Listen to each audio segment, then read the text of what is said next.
여러분, 안녕하세요. 시니어의 독립적인 삶을 고민합니다.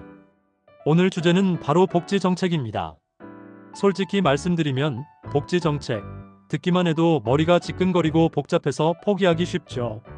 그래서 대부분의 어르신들이 자신의 권리를 놓치고 계십니다. 하지만 이 정책들 속에 여러분의 권리이자 놓치면 평생 손해보는 숨겨진 내 돈이 들어있습니다. 저는 이 방대한 2026년 정책들을 단순한 법규가 아니라 우리 지갑을 두둑하게 만들고 병원비를 막아주며 남은 삶에 활력을 주는 실전 가이드로 정리해드리겠습니다. 특히 2026년에는 기준이 완화되거나 지급액이 상향되는 대개편이 예고되어 있습니다. 지금 이 영상을 보신다면 여러분은 남들보다 반년 먼저 이 정보를 선점하는 것입니다. 저는 여러분이 복지 신청서를 쓰는 분이 아니라 내 권리를 당당하게 요구하는 현명한 소비자가 되시도록 함께하겠습니다. 우리는 복지 정책을 가장 체감이 큰 순서대로 살펴보겠습니다. 지금 당장 여러분의 지갑으로 들어오는 현금 복지부터 시작하겠습니다. 2026년 복지 정책의 첫 번째 문, 바로 기초연금입니다. 기초연금은 만 65세 이상, 소득 하위 70% 어르신이라면 받는 가장 중요한 현금 급여입니다. 그런데 많은 분들이 나는 재산이 있으니 안 될 거야 라고 지레짐작하고 포기하십니다. 절대 그러지 마십시오. 핵심 첫 번째는 2026년 기초연금 지급액 및 대상 확대입니다. 2026년에는 기준 금액이 다시 한번 상향될 예정입니다. 정확한 금액은 연말에 확정되지만 중요한 건 나도 받을 수 있다는 생각으로 적극적으로 확인해야 한다는 것입니다. 핵심 두 번째는 놓치기 쉬운 소득 인정액의 함정. 소득 인정액을 계산할 때 단순히 통장의 잔고만 보는 것이 아닙니다. 월 소득과 재산을 복잡하게 환산하죠. 소규모 주택이나 농지처럼 현금화하기 어려운 재산은 공제 혜택이 있을 수 있습니다. 무조건 안 된다고 판단 마시고 주민센터나 국민연금공단에 꼭 문의하셔야 합니다. 핵심 세 번째는 부부 감액과 현명한 신청 전략. 부부가 모두 기초연금 대상일 경우 합산해서 약 20% 감액하여 받게 됩니다. 따라서 부부 중 한 분만 소득 기준을 아슬아슬하게 넘긴다면 신청 전략을 잘 세우는 것이 중요합니다. 이 부분은 복잡하니 다음 영상에서 자세히 다루겠습니다. 다음 현금 복지는 노인 일자리 수당입니다. 많은 시니어들이 자식에게 짐이 되지 않기 위해 일자리를 찾습니다.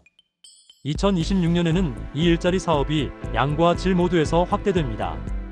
특히 공익활동형 외에 시장형 사업단이나 사회서비스형 일자리는 수당이 더 높고 경력 개발에 도움이 됩니다. 단순 용돈 벌이가 아니라 여러분의 재능을 활용하여 수당을 높이는 전략을 세워야 합니다. 신청 시기는 노인 일자리는 보통 연말에 다음해 참여자를 모집합니다. 2025년 12월 말부터 2026년 초에 집중적으로 관심을 가져야 합니다. 경쟁이 치열하니 놓치지 마십시오. 자, 지금은 당장 지갑에 들어오는 돈을 이야기했습니다. 하지만 병원비로 수천만 원이 한 번에 나가는 것을 막는 것이야말로 진짜 돈을 지키는 비법입니다. 다음은 의료복지, 병원비 족쇄를 끊는 법에 대해 핵심만 짚어보겠습니다. 특히 수십 년간 병원비 상한제가 어떻게 바뀌는지 집중적으로 분석합니다. 이제부터는 지갑에서 돈이 나가는 것을 막는 방패막을 알아보겠습니다.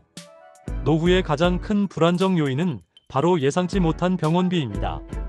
첫 번째는 본인 부담 상한제. 숨겨진 병원비 환급금 찾기. 여러분, 1년 동안 병원비로 1,000만 원, 2,000만 원을 썼더라도 일정 금액 이상은 국가가 돌려준다는 사실을 알고 계십니까? 이것이 바로 본인 부담 상한제입니다. 2026년에는 이 상한액 기준이 소득 분위에 따라 다시 조정될 것입니다. 소득이 낮은 분들은 상한액이 더욱 낮아져 병원비 부담이 획기적으로 줄어들 것으로 기대됩니다. 특히 가장 중요한 점은 상한액을 초과한 금액은 국민건강보험공단에서 자동으로 환급 통보를 해줍니다. 하지만 주소가 바뀌었거나 통장 정보가 불확실하면 통보를 못 받을 수 있습니다. 매년 7월이나 8월에 공단 우편물이 오는지 꼭 확인하시고 혹시 못 받으셨다면 직접 전화해서 내가 환급 대상인지 물어보셔야 합니다. 이 돈은 여러분의 정당한 권리입니다. 핵심 두 번째는 장기 요양보험 간병비 폭탄을 막는 방패. 즉, 치매나 노인성 질환으로 간병이 필요할 때 사설 간병인을 쓰면 비용이 눈덩이처럼 불어납니다. 장기 요양보험은 이 간병비 폭탄을 막아줍니다. 2026년에는 등급 판정 기준이 더욱 완화되어 더 많은 시니어가 요양 등급을 받을 수 있도록 방향이 잡히고 있습니다.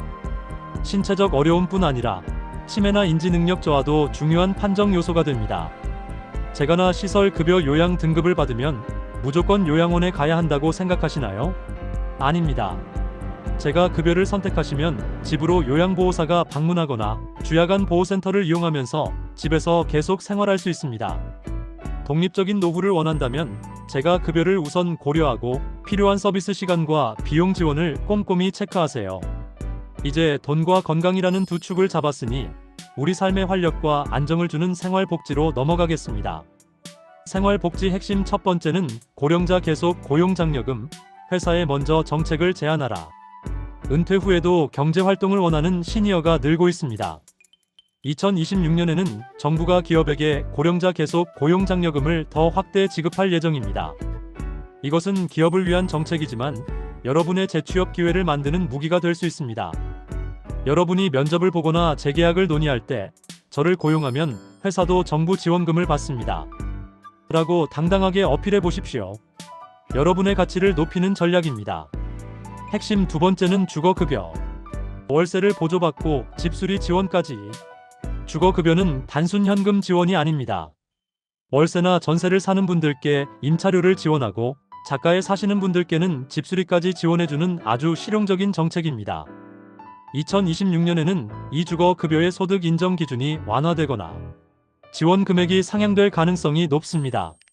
소득이 낮은 분들은 월세 부담을 크게 덜 수 있습니다. 특히 자가주택 거주자분들은 낡은 보일러나 화장실 수리 비용을 지원받을 수 있습니다. 이것은 큰 목돈 지출을 막는 효과가 있습니다. 거주지 관할 동사무소에 문의하시면 됩니다. 핵심 세 번째는 노인 맞춤 돌봄 서비스와 사회 연결망. 건강은 물론 정서적 고립을 막기 위한 정책도 확대됩니다. 노인 맞춤 돌봄 서비스는 식사 지원, 병원 동행, 안부 확인, 그리고 외출 지원까지 생활 전반을 돕습니다. 2026년에는 이 서비스의 지원 대상과 내용이 더 세분화되고 다양해질 것입니다. 홀로 계신 어르신이나 부부 어르신 모두에게 외로움을 해소하고 안전을 보장하는 중요한 복지입니다. 우리는 2026년 복지 대개편의 핵심을 모두 살펴보았습니다. 기초연금, 본인 부담 상한제, 주거급여라는 3개의 강력한 기둥을 확인했습니다. 복지는 신청하는 사람에게만 준다. 복지 정책은 보험처럼 자동 청구되지 않습니다. 내가 직접 찾아 신청해야 합니다. 이것이 가장 중요합니다. 주민센터에 가시기 전에 다음 3가지를 꼭 준비하세요. 1. 신분증. 2. 본인 명의의 통장 사본. 3. 전년도 소득과 재산 자료.